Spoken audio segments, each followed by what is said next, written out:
आइए साथियों, आप ही लोगों के डिमांड पे हम आज डिस्कस करने जा रहे हैं कक्षा 10 के महत्वपूर्ण प्रश्नावली। कौन कौन चैप्टर से, यानी कहने का मतलब है कि कौन कौन चैप्टर से आपको कितने कितने नंबर पूछते हैं और कौन चैप्टर से ज़्यादा नंबर पूछता है आपके एग्जाम में। तो पहला जो चैप्टर है वो आपका है वास्तविक संख्या है। पहला चैप्टर जो है आपका वास्तविक संख्या। वास्तविक संख्या यानी कि नंबर सिस्टम। इस चैप्टर में क्या है, तो इस चैप्टर से क्वेश्चन जो आपको एग्जाम में रहेगा ऑब्जेक्टिव और सब्जेक्टिव दोनों मिला के 10 से 20 नंबर का क्वेश्चन रहता है। इसी चैप्टर में आते हैं आपका वो क्या कहते हैं, भाज्य संख्या, अभाज्य संख्या, सम संख्या, विषम संख्या, कहने का मतलब परिमेय, अपरिमेय। ये सारा क्वेश्चन जो है ऑब्जेक्टिव से लेकर सब्जेक्टिव तक 10 से 20 नंबर का रहता है। पहला चैप्टर वास्तविक संख्या से, तो इससे आप पता कर सकते हैं कि ये चैप्टर जो है आपका कितना महत्वपूर्ण है। और दूसरा चैप्टर जो है आपके एनसीईआरटी बुक कक्षा 10 के, उसमें है दूसरा चैप्टर आपका बहुपद। क्या है? बहुपद है। बहुपद ये भी महत्वपूर्ण चैप्टर है। इस चैप्टर से भी 5 से 10 नंबर आपको देखने को मिलेंगे आपके एग्जाम में। यानी जब हम 5 से 10 लिख रहे हैं तो इसका मतलब है ऑब्जेक्टिव और सब्जेक्टिव दोनों मिला के, और दोनों मिला के जब बात करेंगे तो ऑब्जेक्टिव हमारा 100 नंबर का क्वेश्चन रहता है और सब्जेक्टिव भी वही उसी मतलब 100 नंबर का रहता है, लेकिन हमको जवाब देना है 200 नंबर में 100 नंबर का, क्योंकि सब्जेक्टिव ऑब्जेक्टिव हाफ हाफ आपको देना होता है। यानी 100 नंबर के ऑब्जेक्टिव में आपको कितने नंबर का आंसर देना है? 50 नंबर का। तो उस हिसाब से हम इसको लगा रहे हैं। तो बहुपद से भी आपको 5 से 10 नंबर पूछता है। तीसरा चैप्टर जो है आपका दो चर वाले रैखिक समीकरण युग्म। क्या है? दो चर वाले रैखिक समीकरण युग्म।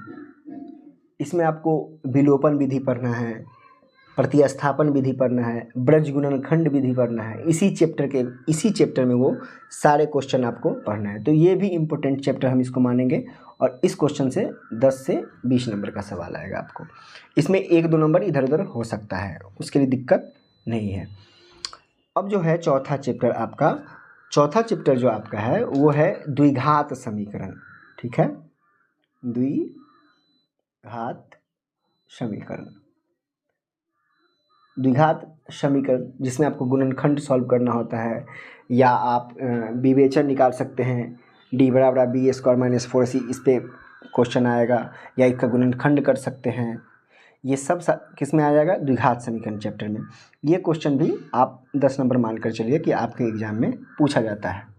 अब अगला चैप्टर जो है 5 नंबर, ये बहुत महत्वपूर्ण चैप्टर है। ये है समानांतर श्रेणी। ये चैप्टर जो है आपका बहुत ही महत्वपूर्ण है। श्रेणी बहुत ही महत्वपूर्ण, जिसको हम शॉर्ट फॉर्म में आप क्या कहते हैं? AP, arithmetic progression. ये आपके एग्जाम में इससे 10 से 20 नंबर या इससे ज़्यादा भी हो सकता है, ऑब्जेक्टिव और सब्जेक्टिव मिला के। ऑब्जेक्टिव में 1 नंबर में पूछेगा और सब्जेक्टिव में 2 नंबर में 2 से 3 क्वेश्चन रहने की संभावना बनी रहती है। और आप प्रीवियस ईयर देख के पता कर सकते हैं कि ये चैप्टर आपके लिए कितना महत्वपूर्ण है। तो अगर हम प्रिपेयर करेंगे तो आप इसका तो ज़रूर रिवीजन करके जाइएगा और बहुत बढ़िया से पढ़ के जाइएगा। एपी, समांतर श्रेणी, और एक इसमें से वास्तविक संख्या आसान है और महत्वपूर्ण है, इसलिए हम बोल पा रहे हैं। ये जो एक चैप्टर हम वास्तविक संख्या बताएं वो, और ये 5 चैप्टर जो समांतर श्रेणी आसान है और बहुत महत्वपूर्ण है। 6 चैप्टर जो है आपका त्रिभुज है, ट्रायंगल। 6 चैप्टर त्रिभुज है। ये भी अपने आप में एक स्थान रखता है। ये इससे भी 5 से 10 नंबर क्वेश्चन पूछते हैं। सब जो है, क्या कहने का मतलब है कि फॉर्मूला बेस पूछ दिया, त्रिभुज का क्षेत्रफल पूछ दिया, त्रिभुज पूछ दिया, इससे रिलेटेड सवाल पूछ दिया। तो ये भी महत्वपूर्ण चैप्टर है। और हम आपको बता चुके हैं कि वास्तविक संख्या और समांतर श्रेणी ईजी होते हुए भी बहुत ज़्यादा महत्वपूर्ण। यहाँ से भी 10 से 20 नंबर आ रहे हैं आपके एग्जाम में, और एपी से भी 10 से 20 नंबर आ रहे हैं। और अगला चैप्टर जो आपका है 7 नंबर, ये 7 में जो है आपका निर्देशांक ज्यामिति है। निर्देशांक ज्यामिति। ठीक है, अच्छा चैप्टर है ये, और इसको आप इससे मान कर चलिए आपके एग्जाम में 10 से 15 नंबर रहने की संभावना रहती है। निर्देशांक ज्यामिति जिसमें आपको दूरी निकालना होगा, संरेख रेखा पता करना होगा, ये सारे किस में आएंगे? कोऑर्डिनेट ज्योमेट्री यानी निर्देशांक ज्यामिति में। ठीक है, निर्देशांक ज्यामिति। अगला चैप्टर जो आपका है 8 नंबर, ये आप त्रिकोणमिति का परिचय, ये बहुत महत्वपूर्ण है। ये भी चैप्टर त्रिकोणमिति। ठीक है, यहाँ से आपको 10 से 20 या उससे ज़्यादा भी जा सकता है, मान लेते हैं 25। बहुत ही महत्वपूर्ण चैप्टर है ये त्रिकोणमिति। क्लास 10th और NCERT के बुक से ये जो त्रिकोणमिति चैप्टर है, ट्रिगोनोमेट्री, ये बहुत महत्वपूर्ण चैप्टर है। इससे भी आप जान सकते हैं, इससे भी आप पढ़ सकते हैं। ये भी आप आसान भाषा में गए तो इसमें फार्मूला सिर्फ रहता है, फार्मूला पढ़िए और उसके अकॉर्डिंग क्वेश्चन करिए। आपका क्वेश्चन सब्जेक्टिव और ऑब्जेक्टिव दोनों में पूछता है ये त्रिकोणमिति। तो ये हुआ। और 9 नंबर चैप्टर जो है ये त्रिकोणमिति का प्रयोग, जिसको हम हाइट एंड डिस्टेंस कहते हैं। त्रिकोणमिति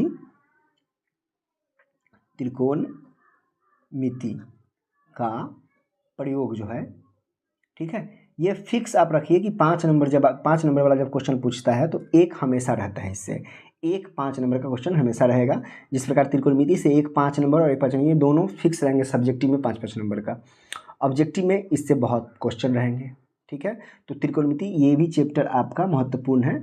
10 से 15 क्वेश्चन है, उसको सॉल्व कर लीजिए और 5 नंबर अपना पक्का कर लीजिए त्रिकोणमिति प्रयोग से। यहाँ से भी जो सब्जेक्टिव का 10 से 15 है NCERT के बुक से, और आप ये सॉल्व करिए और 5 नंबर अपना पक्का कर सकते हैं।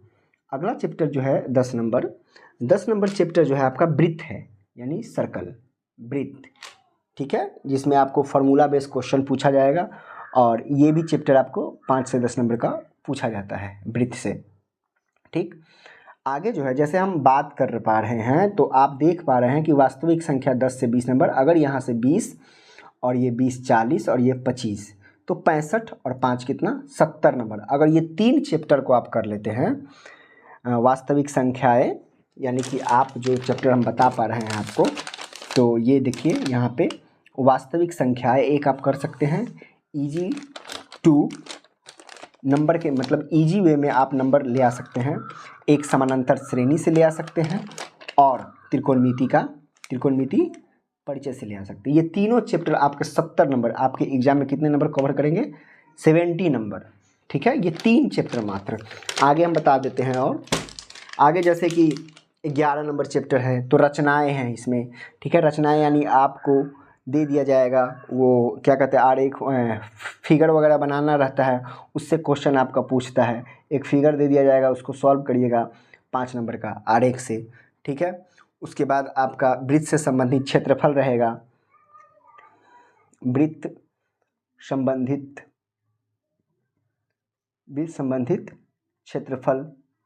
हम इसलिए बता रहे हैं आपको 5 नंबर, इसलिए बता रहे हैं कि ये आपको अगर ना समझ में आए तो जो समझने वाला चैप्टर है उस पर ज़्यादा रिवीजन करिएगा, आपके एग्जाम में नंबर लाने के लिए बहुत ही अच्छा होगा। अगला जो चैप्टर है आपका 13 नंबर चैप्टर, पृष्ठीय क्षेत्रफल और आयतन, यानी ये सब मेंसुरेशन का पार्ट है। पृष्ठीय क्षेत्रफल और आयतन। ठीक है, यहाँ से भी 5 नंबर आप मान सकते हैं, 5 नंबर और 10 नंबर के बीच में यहाँ से भी क्वेश्चन रहता है। अगला चैप्टर जो है, जो हम बताने जा रहे हैं 14 नंबर, बहुत ही महत्वपूर्ण क्वेश्चन चैप्टर है, यानी सांख्यिकी। कौन सा चैप्टर है? सांख्यिकी, जिसमें मीन मीडियन मोड पढ़ना होता है, यानी बहुलक, माध्य, माध्यिका, ये सारे सांख्यिकी का यानी स्टैटिक्स का है ये। इससे आप 10 से 15 नंबर या इससे ऊपर भी सब्जेक्टिव ऑब्जेक्टिव दोनों मिला के यहाँ से पूछा जाता है। तो अगर आप मात्र 4 चैप्टर पढ़ के जाते हैं, और 15 नंबर हम बता देते हैं, 15 नंबर जो है हमारा वो प्रायिकता है, यहाँ से भी 5 नंबर पूछा जाता है। अच्छा चैप्टर है, ठीक है, प्रायिकता। ठीक है, प्रायिकता पूछा जाता है, यहाँ से 5 नंबर का मान लेते हैं, ये पूछा जाता है। अब हम आपको बताने जा रहे हैं कि आप सिर्फ और सिर्फ कौन कौन चैप्टर पढ़ के एग्ज़ाम में अच्छे नंबर ला सकते हैं, सिर्फ और सिर्फ कौन कौन चैप्टर पढ़ के। तो पहला जो चैप्टर है आप वास्तविक संख्या को एकदम रिवीजन करके क्लियर कर लीजिएगा। इसमें आपको भाज्य, अभाज्य, परिमेय और अपरिमेय, सम, विषम, ठीक है, शांत, अशांत। ये देखने से आपको छोटा छोटा टॉपिक है, लेकिन नंबर यहाँ से भर भर के आते हैं। 10 से 20 नंबर आपका, यानी 20 नंबर कम से कम आपका क्लियर हो जाएगा ये जब आप वास्तविक संख्या पढ़ेंगे, और वास्तविक संख्या हम आपको पढ़ाएंगे। भाज्य, अभाज्य, परिमेय, अपरिमेय, सम, विषम, शांत, अशांत, यानी इस चैप्टर, ये चैप्टर आप क्लियर कर लेते हैं तो 20 नंबर आपका पक्का हो जाएगा। पहला तो ये कर लेना है, ठीक है। वैसे पढ़ना सब है, लेकिन आपको हम बता रहे हैं कि इजी वे में आप 100 का 100 कैसे एग्जाम में क्वालिफाई मतलब बना सकते हैं।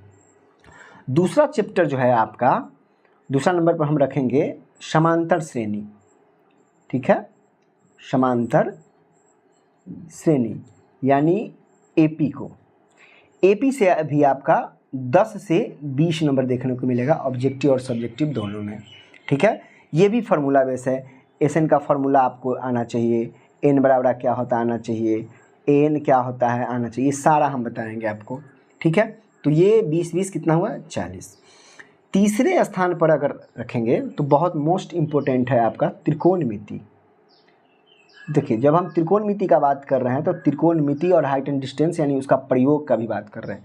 यानी आप मान के क्या चलिए, ये पूछा ही जाता है, ये 25 नंबर आपका क्लियर हो जाएगा इस चैप्टर से, सिर्फ और सिर्फ त्रिकोणमिति से। त्रिकोणमिति से आप अपने एग्जाम में प्रीवियस ईयर का देखिएगा, सिर्फ और सिर्फ त्रिकोणमिति से आप 25 नंबर सॉल्व करके आइएगा, ठीक है। तो आप जोड़ते चलिए, 20 नंबर और 20 नंबर और 25 नंबर, टोटल कितने हो गए 65 नंबर, सिर्फ और सिर्फ 3 चैप्टर से। और चौथा नंबर पर जब हम रखेंगे तो सांख्यिकी, आसान भी है, मतलब ये चारों चैप्टर जो हम बताए हैं आपको आसान के साथ साथ आपके एग्जाम में उपयोगी भी है, ठीक है। सांख्यिकी यानी कि स्टैटिक्स, जिसको हम मीन, मीडियन, मोड यानी माध्य, माध्यिका और बहुलक, ठीक है, इसमें रेंज भी आता है, ये सारा पढ़ना है आपको। इससे आप 20 नंबर कर सकते हैं, 20 नंबर आएगा इससे, कम से कम 20 नंबर। तो 65 में हम अगर 20 जोड़ देंगे तो कितना हुआ 85। यानी ये 4 चैप्टर बना के आप, मात्र ये 4 चैप्टर बना के आप कितना नंबर ला सकते हैं 85 नंबर। यानी आपके मार्क्स में डिस्टिंक्शन लग जाएगा, यानी मार्कशीट में आपका डी लिखा रहेगा, ठीक है। तो आप जो है वीडियो के साथ बने रहिए, चैनल के साथ बने रहिए, हम आपको सारा क्वेश्चन ये करवाएंगे, ठीक है। तब तक के लिए धन्यवाद।